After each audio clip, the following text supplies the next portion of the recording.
They tell us Gian Lorenzo Bernini was the greatest sculptor who ever lived, a genius of the Italian Baroque who could make marble breathe.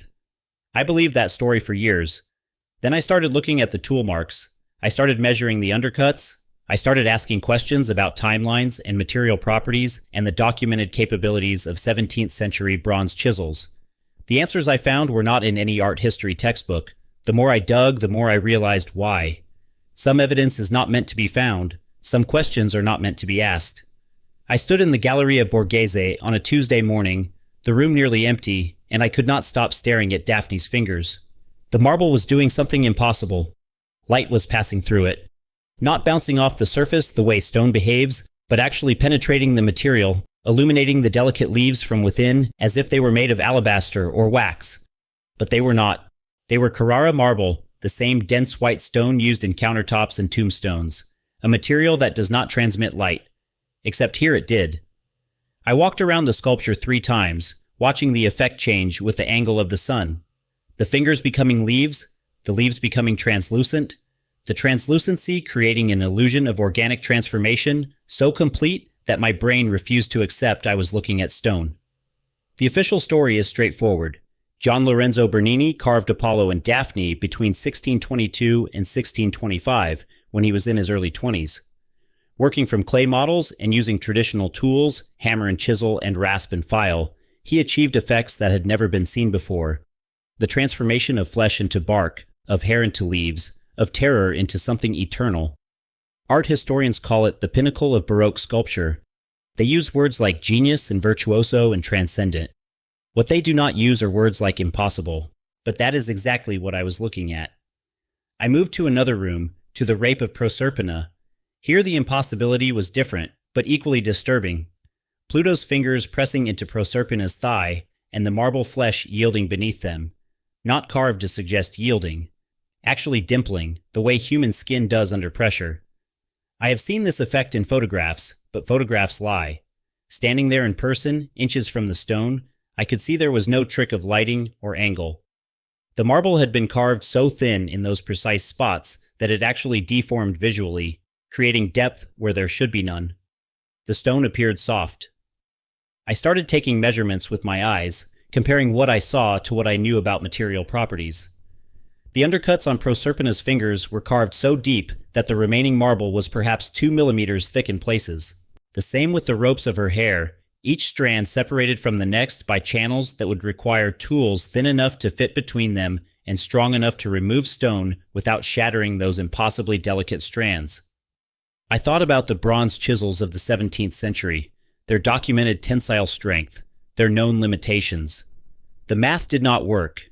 Here is what we are told about Bernini's technique.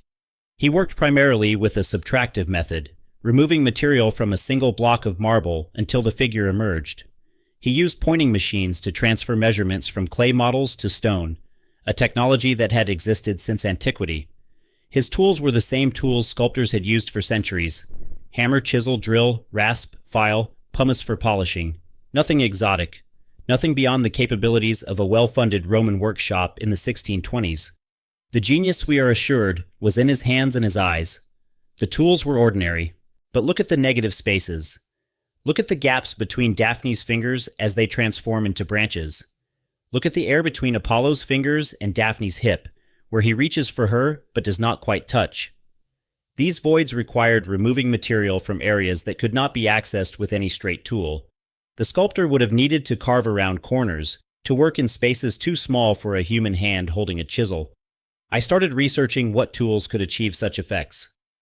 The answers I found were troubling. Contemporary sculptors working with modern equipment describe these undercuts as extremely difficult to achieve, even with diamond-tipped rotary tools and flexible shafts that can bend around obstacles. With hand tools, they say, it would be nearly impossible. The risk of fracturing the thin remaining marble would be enormous. One slip, one moment of excessive force, and months of work would shatter into fragments.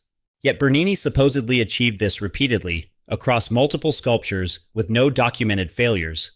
No accounts of catastrophic mistakes, no ruined marbles in the workshop records. I started comparing Bernini's work to other sculptors of his era. This is where the anomaly becomes undeniable. Look at the work of Alessandro Algardi, Bernini's contemporary and rival. Technically accomplished, certainly, but the surfaces are different. The flesh does not yield. The fabric does not flow. The negative spaces are shallower, safer, achievable with documented period tools. Look at François Duquesnoy, another contemporary.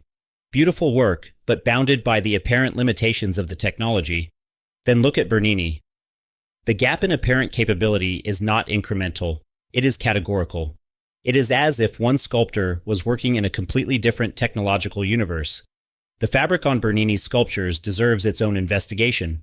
On the Ecstasy of Saint Teresa, the saint's robe cascades and folds so complex, so deeply undercut, so impossibly thin in places, that fabric experts have studied it, trying to understand how cloth actually behaves. The answer is that real cloth does not behave this way. The folds are idealized, perfected, each one a study in how light and shadow interact with draped material. But the execution of those folds required carving marble to thicknesses that approach the structural limits of the stone itself. We are told Bernini did this with hand tools, working from models draped in wet clay to capture the fabric's fall. I wanted to believe it. I wanted the official story to make sense. I spent weeks in archives, looking for documentation of Bernini's working methods. What I found was surprisingly thin. For such a celebrated artist, for someone who dominated Roman sculpture for half a century, the primary sources are remarkably sparse on technical details. We have contracts and payment records. We have letters discussing commissions. We have contemporary biographies that praise his genius in general terms. What we do not have is detailed documentation of how, specifically, he achieved effects that other sculptors of his era could not approach. The biographies written during his lifetime describe his speed. Bernini could complete a portrait bust in a matter of days, they claim. He worked quickly, confidently, as if the figure already existed inside the marble and he was simply releasing it. This description has become part of the mythology, but think about what it means. Marble is not a forgiving material. Every cut is permanent. Every mistake is catastrophic.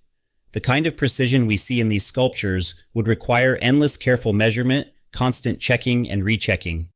Speed and precision of this magnitude do not typically coexist, especially with hand tools that offer no room for error. I found a reference in an 18th century text that made me stop cold. The author, describing a visit to Rome, mentioned that certain sculptural works attributed to the masters showed evidence of techniques that contemporary craftsmen could not explain. The passage was brief, almost an aside, but it named no names and drew no conclusions. Just an observation that some things did not add up. I searched for other references to this skepticism. They exist, scattered through centuries of art commentary, always at the margins, never pursued. As if everyone who noticed the anomaly thought better of investigating further. The tool marks are the key to everything. Modern analysis of marble sculpture can reveal the sequence of tools used, the direction of cuts, the force applied. Studies of documented Renaissance and Baroque works show consistent patterns matching the known tools of those periods. But comprehensive tool mark analysis of Bernini's most impossible works has never been published. I searched the literature thoroughly. Plenty of stylistic analysis, plenty of historical context, almost nothing on the physical evidence of how the stone was actually cut. This absence began to feel significant. I contacted a materials scientist who had worked on authentication studies for major museums. I asked her, hypothetically, what tools would be required to achieve the effects visible in Bernini's mature works. She was quiet for a long time. Then she said something that changed the direction of my research entirely. She said that based on the precision visible in photographs, based on the tolerances and the surface finishes, she would expect to see evidence of rotary tools. High-speed rotary tools with abrasive tips capable of removing material in controlled increments. Tools that, according to the official historical record, did not exist until the 19th century at the earliest. I asked if there was any possibility the effects could be achieved with period hand tools. She said she could not rule it out definitively. She was a scientist, and scientists deal in possibilities, not certainties. But she also said that if someone showed her those surfaces without telling her when they were made, she would date them to the industrial era. The consistency of the cuts, the smoothness of the transitions, the precision of the undercuts. Everything pointed to mechanical assistance of some kind. Everything suggested capabilities beyond what a human hand with a bronze chisel could achieve. I started looking at the timeline more carefully. The Rape of Proserpina, supposedly completed in 1622. Apollo and Daphne, finished in 1625. The Ecstasy of St. Teresa, unveiled in 1652. David, completed in 1624, all of them displaying the same impossible precision, the same unexplainable techniques, the same effects that modern sculptors struggle to replicate even with advanced technology. Bernini was allegedly producing these works in his 20s, at a pace that would be remarkable even for someone carving simple forms, let alone for someone achieving effects that have never been equaled. I found workshop records from the period documenting the production of standard architectural elements: columns, capitals, decorative friezes. The time estimates for skilled craftsmen to produce these simpler works were substantial: months for a single column, weeks for decorative details. Yet Bernini was supposedly producing multiple masterpieces simultaneously, each one more complex than anything his contemporaries could achieve, all while running an enormous workshop and managing commissions across Rome. The arithmetic of his productivity alone raises questions that art historians have never adequately addressed. Here's where it gets interesting. When I started researching the provenance of these sculptures, I found gaps. Not gaps in ownership, but gaps in the early documentation. The works are attributed to Bernini based primarily on stylistic analysis and on accounts written decades after their supposed creation. The contemporary documentation, the records from the actual years these works were allegedly produced, is remarkably sparse. Payment records exist but are often ambiguous. Contracts reference works by description rather than by the specific techniques that make them remarkable. It is as if the detailed attribution came later, after the fact. I examined the preparatory drawings attributed to Bernini. For an artist of his supposed output, the surviving drawings are surprisingly few. More troubling, the drawings that do exist often do not match the final sculptures in their level of detail. The impossible elements, the translucent fingers, the yielding flesh, the impossibly thin drapery folds, these are rarely visible in the preparatory works. It is as if the drawings document a concept, but the execution added something the drawings never anticipated. Something the artist could not have planned because the techniques to achieve it were not supposed to exist. The bozzetti are equally troubling. Bozzetti are small preliminary models in clay or wax that sculptors use to plan their works. Bernini's surviving bozzetti show compositional ideas, poses, general arrangements of figures. What they do not show is the precise technical execution that makes the final marbles impossible. The leap from bozzetto to finished work is too vast. It represents not just scaling up, but a complete transformation of what the material can do. As if someone took a rough sketch and turned it into a photograph through some process the sketch could never predict. I started looking for similar anomalies in other collections. What I found disturbed me deeply. In museum after museum, I found sculptures attributed to the Baroque period that displayed the same unexplainable characteristics. The same impossibly thin carving, the same mechanical precision, the same effects that modern sculptors say require technology that did not exist. These works are scattered across Europe, attributed to various masters, unified only by their impossible execution. The pattern was not limited to Bernini. The pattern was everywhere. I found a restoration report from the 19th century describing work done on one of Bernini's major sculptures. The restorer noted, almost in passing, that the original surface showed characteristics he had never seen before. The tool marks, he wrote, were unusually consistent. The surface finish was remarkably uniform. He compared it to work he had seen produced with newly developed mechanical polishing equipment and expressed puzzlement that such effects could be achieved with hand tools. His observations were recorded, filed, and apparently never investigated further. There is a photograph from 1890 showing another Bernini sculpture during cleaning. The image quality is poor by modern standards, but something is visible in the details that I had never noticed in contemporary photographs. The surface texture appears different, more mechanical, more regular. The kind of surface you would expect from industrial processes, not from hand finishing. I searched for other early photographs of the sculptures. The pattern repeated. Something in how these works looked, before decades of additional cleaning and restoration, suggested origins different from what we have been told. I contacted a sculptor who specializes in marble restoration. I asked him about the technical requirements for achieving Bernini-level precision. He laughed, but not in a dismissive way. More like the laugh of someone who has thought about this before and reached conclusions he is not comfortable sharing. He said that in 30 years of working with marble, he has never been able to achieve the effects visible in certain historical works. He said the best explanation he has is that either these sculptors had access to techniques that have been completely lost, or the attribution of these works is somehow mistaken. He would not say more. The institutional resistance to these questions is remarkable.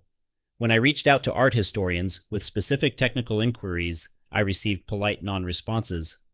When I requested access to conduct surface analysis on works in major collections, I was denied without explanation. When I tried to publish preliminary findings in academic journals, my submissions were rejected with comments that my methodology was sound, but my conclusions were inappropriate for their readership. The message was clear. These questions are not welcome. This investigation is not sanctioned. The official narrative must be protected. I started wondering about motivation. Why would institutions dedicated to knowledge suppress inquiry? The answers became clearer as I investigated further. The art market depends on attribution. A sculpture by Bernini is worth millions. The same sculpture attributed to an unknown master or to a later period is worth a fraction of that. Museums have built their collections and their reputations around these attributions. Entire academic careers have been constructed on the accepted narrative of Baroque sculpture. The financial and professional incentives to maintain the official story are enormous, but it goes deeper than money and careers. The narrative of Bernini as singular genius serves a larger purpose. It reinforces the story we tell ourselves about human progress. From crude beginnings to refined achievement, from primitive tools to sophisticated technology, from darkness to enlightenment. Bernini sits at a crucial point in this narrative, demonstrating that human hands alone, guided by genius, could achieve miracles. If that story is wrong, if the achievements attributed to him required technology or knowledge we do not understand, the implications ripple outward. The whole framework of how we understand the past begins to wobble. I found references to similar technical anomalies in other fields. Architectural historians have documented construction techniques in historical buildings that cannot be explained by the tools supposedly available.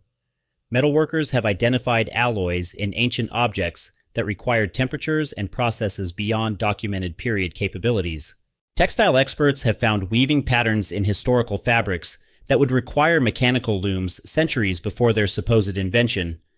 Each field has its impossible artifacts, its unexplainable anomalies, its questions that are not supposed to be asked. The pattern extends far beyond sculpture. The evidence was accumulating, but I still did not understand what it meant. Attribution errors are one thing. Mistakes happen. Records get confused.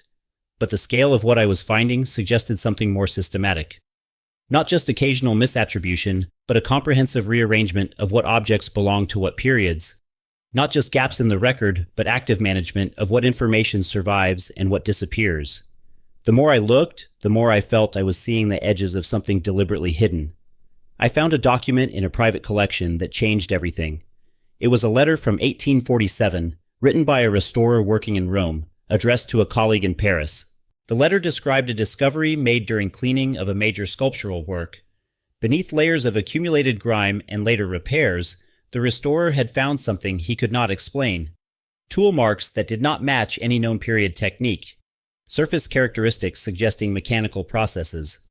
And most troubling, an inscription hidden beneath the base in a language he did not recognize, using symbols that appeared neither Latin nor Italian nor any script he had encountered in decades of working with Renaissance and Baroque objects. The letter asked for discretion. The restorer wrote that he had reported his findings to his superiors and been told to continue the cleaning without documenting what he had seen. The inscription was to be covered, not revealed. The anomalous tool marks were to be attributed to later repairs, even though they clearly preceded all other work on the piece. He was troubled by this instruction but understood the implications. If these sculptures were not what they claimed to be, the consequences for the institutions housing them would be catastrophic. Better to maintain the fiction than to unravel the entire foundation of art historical scholarship. I tried to verify the letter's authenticity. The paper was consistent with mid-19th century manufacture. The handwriting matched other documented examples from the same restorer. The specific details about restoration practices aligned with what we know of the period. But verification only goes so far. What mattered was not whether this particular letter was genuine, but what it suggested about a pattern of suppression that might extend across institutions and centuries. If one restorer found anomalies and was told to hide them, how many others received the same instruction? I started looking for the inscription the letter mentioned. The sculpture in question is still in its original location, still displayed, still attributed to the same master. I could not gain access to examine the base directly. My requests were denied, but I found something else. Photographs from a renovation project in the 1970s when the sculpture was temporarily moved. In one image, captured almost accidentally, you can see the underside of the base. There is something there. The resolution is too poor to read, but the shape is visible. Characters of some kind, deliberately hidden from view for centuries. What if these sculptures were not made when we think they were made? The question sounds absurd until you consider it seriously. We are told that Bernini worked in the 1620s through the 1680s, but that attribution rests on documentary evidence that is thinner than most people realize. Payment records can be forged or misattributed. Contemporary accounts can be fabricated or embellished after the fact. The physical evidence of the sculptures themselves, the tool marks and surface characteristics and material properties, tells a different story than the documents. What if we trusted the physical evidence instead? Here's a hypothesis I never expected to consider. What if some of these sculptures predate the artists they are attributed to? What if Bernini did not create these works, but discovered them, restored them, perhaps modified them, and claimed them as his own? It would explain the impossible technical precision. It would explain why his preparatory drawings do not match the final execution. It would explain why his contemporaries could not approach his level of achievement despite using the same supposed tools and techniques. He was not working from the same starting point. He was finishing something someone else had begun. The idea of misattribution on this scale seems impossible until you consider how attribution actually works. For sculptures from this period, we have no photographs, no video documentation, no forensic chain of custody. We have documents that can be forged, testimonies that can be fabricated, institutional consensus that reinforces itself. Once a work is attributed to a famous name, that attribution becomes self-perpetuating. Scholars build careers on it, museums build collections around it. The market assigns value based on it. Challenging the attribution means challenging an entire system that has invested heavily in maintaining it. I found evidence that the 17th century itself is more historically murky than we acknowledge. Records from this period are filled with gaps and inconsistencies. Major archives were destroyed in fires and wars. The 30 Years' War alone devastated Central Europe, destroying countless documents and disrupting institutional continuity across the continent. The period immediately before, during, and after this chaos is precisely when many of the most technically impossible works were supposedly created, as if someone took advantage of the documentary confusion to insert objects into the historical record that did not belong there. The timeline problems extend beyond individual works. When you map the supposedly datable sculptures against other evidence from the period, anomalies emerge. Works attributed to the early 17th century show technical characteristics that supposedly did not develop until later. Works attributed to different decades by different artists display identical, unexplainable features. The evolution of technique that you would expect to see, the gradual development from simpler to more complex, from cruder to more refined, does not appear in the physical evidence. It is as if all these impossible works arrived at once, fully formed, and were distributed backward through the timeline to create an illusion of development. I began connecting this to research I had encountered in other fields. The architectural anomalies I mentioned earlier, the buildings with construction techniques that do not match their supposed periods, the metallurgical mysteries, the alloys and processes that appeared before they should have been possible, the buried infrastructure that appears in old photographs across the world, evidence of a level of construction that does not fit the accepted narrative of steady progress from primitive to advanced. What if all of this is connected? What if we are looking at remnants of a civilization more advanced than the one we believe existed? The standard response to such suggestions is that they are impossible, that they violate everything we know about human history. But what do we actually know? We know what survives in archives that have been selectively maintained. We know what institutions have chosen to preserve and what they have chosen to forget. We know the narrative that emerged from centuries of scholarship built on assumptions that are rarely questioned. The physical evidence, the actual objects and structures and materials that exist in the world, tells a story that does not always match the documentary record. When documents and physical evidence conflict, why do we automatically trust the documents? I found a reference to tests that have never been performed on Bernini's sculptures. Isotopic analysis of the marble could reveal where and when it was quarried with considerable precision. Microscopic examination of the tool marks could identify the specific techniques and potentially the specific tools used. Chemical analysis of any residues in the carved surfaces could date the working of the stone independently of documentary evidence. These tests exist. They have been used on other objects. They have never been systematically applied to the most technically impossible works in major collections. The absence of this testing is itself evidence of institutional resistance to questioning the narrative. I spoke with a geologist who specializes in marble provenance. She told me that Carrara marble from different quarries and different extraction periods has distinct characteristics that can be identified through careful analysis. She said that such analysis could theoretically determine whether sculptures attributed to the 17th century were actually carved from marble extracted in that period, or from marble extracted earlier or later. When I asked if such analysis had been performed on famous Baroque sculptures, she said she was not aware of any comprehensive studies. She found this curious but would not speculate on why. The pattern of suppression was becoming undeniable. At every point where investigation might reveal uncomfortable truths, I found barriers, denied access, unreturned communications, studies that should exist but do not, questions that should have been asked centuries ago but never were.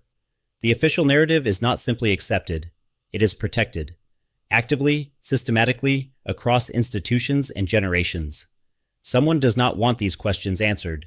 Someone has worked very hard to ensure that the impossibilities remain unexplained and the attributions remain unchallenged.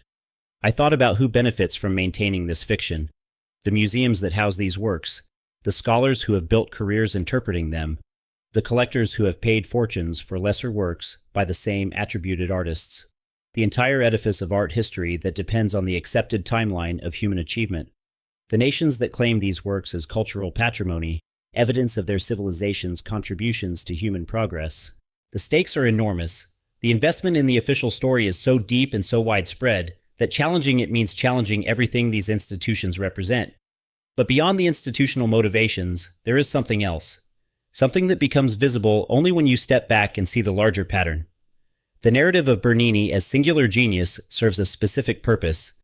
It tells us that human beings, working with primitive tools and individual talent, can achieve miracles. It tells us that progress comes from within, from the slow accumulation of skill and knowledge passed from master to apprentice. It tells us that our civilization is the pinnacle of human achievement, that we have advanced steadily from crude beginnings to our current sophistication. What if that narrative is designed to prevent us from asking what came before? What if the impossible sculptures are remnants of something we are not supposed to remember? I kept returning to the sculptures themselves. Whatever their origin, whatever the truth of their creation, they exist. They sit in museums and churches, testifying to capabilities that we cannot explain. The marble still glows with transmitted light.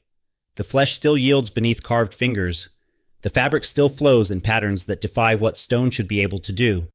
The evidence is there for anyone willing to see it. The impossibility is on display, hidden in plain sight, labeled and attributed and explained away, but never actually accounted for. The implications extend far beyond art history. If the attribution of these sculptures is wrong, if they represent technology or knowledge that predates the civilization we believe created them, then everything we think we know about human progress is called into question. The narrative of steady advancement, from primitive tools to sophisticated technology, from ignorance to enlightenment, from crude attempts to refined mastery, this story that forms the foundation of how we understand ourselves as a species begins to collapse. Maybe we are not ascending, maybe we are recovering. Maybe the Renaissance was not a rebirth of ancient knowledge, but a desperate attempt to reclaim capabilities that had recently been lost. I started seeing the pattern everywhere. Not just in sculpture, but in architecture, in engineering, in the decorative arts, in every field where physical objects survive from periods we think we understand. The impossible precision of certain medieval metalwork. The unexplainable acoustics of certain historical buildings. The textile patterns that required mechanical looms centuries before their supposed invention. The astronomical instruments with tolerances that should have been unachievable with period technology.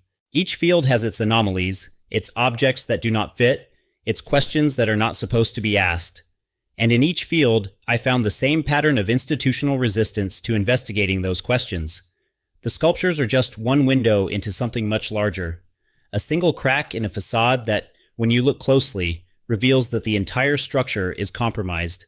We've been given a narrative of human history that serves specific purposes, that reinforces certain assumptions about progress and civilization and the steady accumulation of knowledge over time. The impossible sculptures contradict that narrative. They suggest capabilities that emerged suddenly, achieved perfection immediately, and then disappeared without leaving any trace of the techniques that created them, unless the techniques did not disappear, unless they were simply hidden, suppressed, and their products redistributed through history to create an illusion of gradual development.